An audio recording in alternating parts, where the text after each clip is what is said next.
I play a character named Merrimen, and when we first meet him, he's just getting out of jail, basically just released from a 6-year stint. He went to jail for robbing banks, which he got into after he came back from the military, from a deployment, and basically couldn't find the same kind of excitement in his life that he had overseas.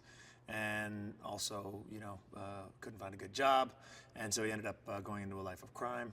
And one of the jobs had a couple of successful robberies, and then one of the jobs went bad, so he ended up in jail for 6 years.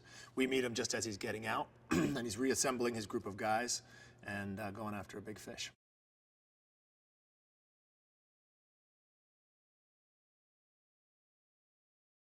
There's these places where our worlds collide, and we see each other, and we're aware of each other, and there's almost a relish and an enjoyment in the being around each other. From our side, certainly knowing that we're being chased by the best the city has to offer, the best department the city has to offer, and despite the fact that they're onto us, they know where we are, and they even possibly know what we're aiming for. That they're not going to get us. And that's, inherent in the character of Merrimen, is that he wants to take down the biggest thing possible. He doesn't want to do an easy job. He wants to only do the impossible.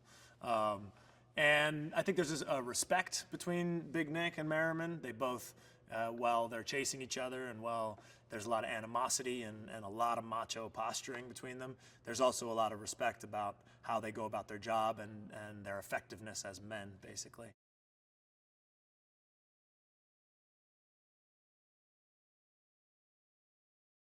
They kept us separate from the regulators, but they would then have, and I don't know if this was intentional, but they would bring them to the training ground around the time we were leaving, or vice versa. So we kept having these moments where we'd be passing each other, and so there was a lot of cold stares and a lot of animosity, a lot of jokes being thrown from long distances.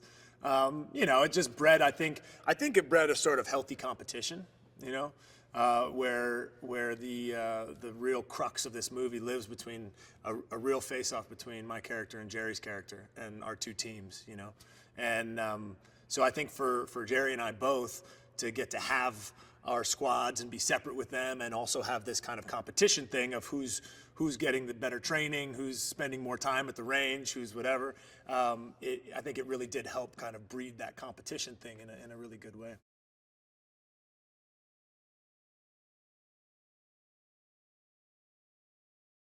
So as soon as they see Nick and his team get out of the truck, they realize that it's time for them to react. So they get out, and they brought their entire arsenal with them just for this occasion, in case they had to fight their way out.